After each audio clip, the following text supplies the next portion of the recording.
Welcome to another episode of Preparing for the Unexpected. I'm your host, Alex Fullick, and as always, we like to talk about things related to disasters, crisis management, emergency management, business continuity, anything that helps you do what you need to do to keep your operations running or you as an individual safe. Today, I'm going to refer to another industry, not just business continuity and emergency management and some of the other ones that I mentioned earlier, but I'm going to talk about quickly the project management industry. See, if you're working in business continuity management and you've got all these different projects and initiatives you need to do, keep them on track, keep them on cost, make sure you've got your deliveries, ensuring you've got all your right people involved, all the right stakeholders are kept up to date on what you're doing and what you're going to be delivering and any risks and issues that you encounter along the way to keep you moving. Well, guess what? You need project management, understanding that methodology to make all of that happen. If you don't have project management methodology, at least a basic understanding of it, I'm not saying you have to go certified and take, 2-3 week long courses or go to school, some university for it. But there are some books out there. There are some short training courses that give you project management 101. I'm a big believer in understanding all of this because it actually helps me when I'm working with clients on knowing what I need to say to different stakeholders. If I'm talking to a C-suite of individuals, I may get asked one question. I have to respond in a specific way with them because of what they focus on. I can't get into the minutia of everything, which I might do with somebody who's not in the C-suite. So we've got to understand some of these methodologies. It also helps us, understand why some of our initiatives fall off the rails. As an example, scope management. If we don't manage our scope, believe me, your initiative, no matter what it is, no matter what project, whether it's business continuity, disaster recovery related or not, will balloon or shrink, but the chances are you'll never end up with what you actually thought you were striving for. You've got to make sure that stays on track. And people who offer suggestions, oh, you might want to add this, or you might want to consider this. Well, that's change management. Understand that, if I add what you're asking me to do, it moves my timeline. It increases my cost. I have to have more people involved. And yet I only have a specific area on which to focus and that I've been approved to focus on. So we need to understand some of these things. And when I talk about risk management earlier on, I don't mean looking at things from the perspective of earthquakes and tornadoes. Of course, that's going to be a part of your risk assessment as part of the business continuity program. But I'm talking risk management in the perspective of things that could happen that could derail you if they become an issue. If X occurs, then Y will happen. That's the best way to look at it. And what does that mean? If Bob doesn't give me the information I need by a certain date, then Sally can't do what she needs to do, which will impact my timelines. So there we go. There's my risk.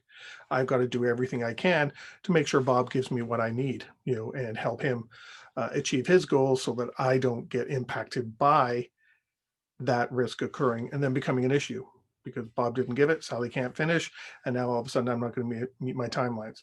And I have to stand up in front of the C-suite or my program sponsor, whoever I happen to be working for at the time, and say, all that stuff you wanted me to deliver, I can't because this happened. And they're only going to ask, well, why didn't you manage it? A lot of people in our positions, business continuity, emergency management, crisis management, et cetera, don't have a good understanding of project management. I've spent actually some time, I made a conscious effort to go and learn some of these skills to enhance business continuity. So while I was working in project management, I was still doing business continuity in the background, but now leveraging some of the new stuff that I've learned. And now that I'm, have been for years now back into business continuity again, full-time with project management in the background, I'm finding that, wow, these two industries complement each other. by having a strong project management background and understanding of all the different components.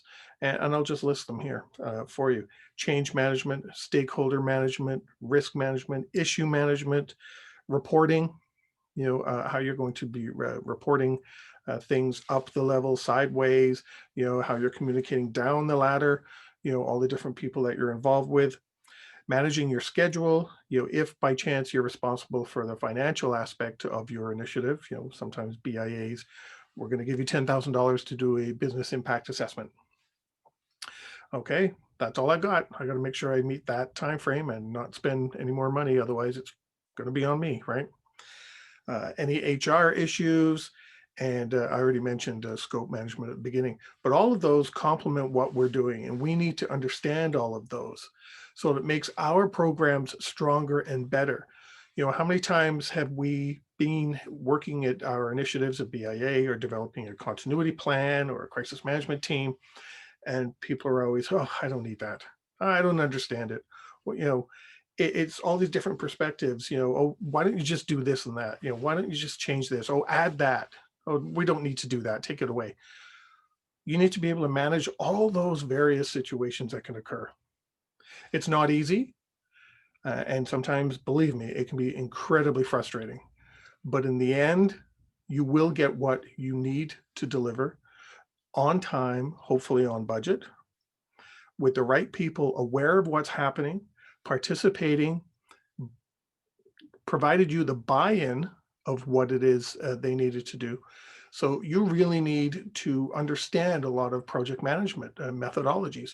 It certainly complements all the teachings that business continuity institutes or disaster recovery institutes or ISO and so many other different methodologies, whether they be traditional or whether they be more a newer focus like adaptive or something.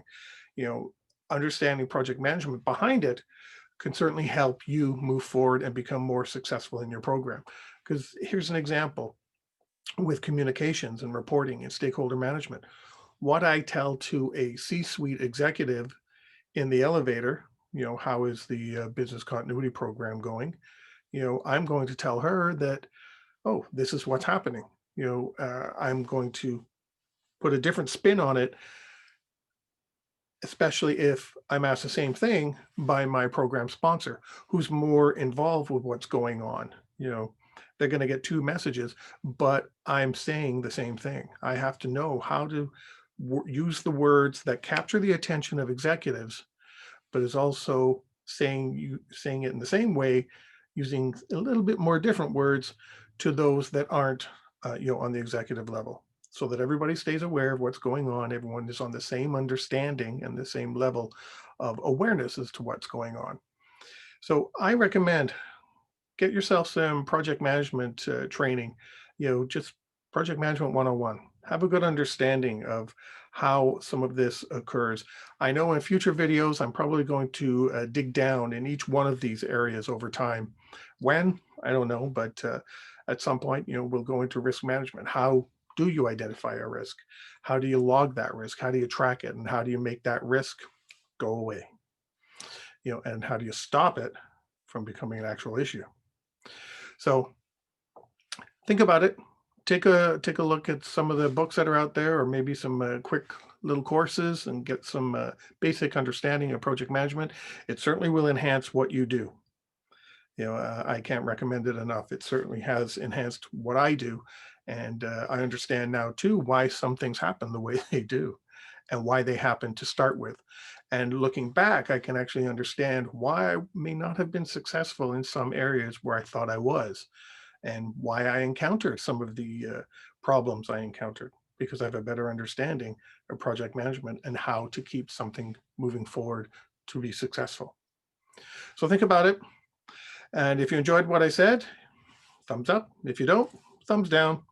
But leave a comment, let me know, and don't forget to subscribe. Thanks a lot, everybody. Take care and good luck on your programs.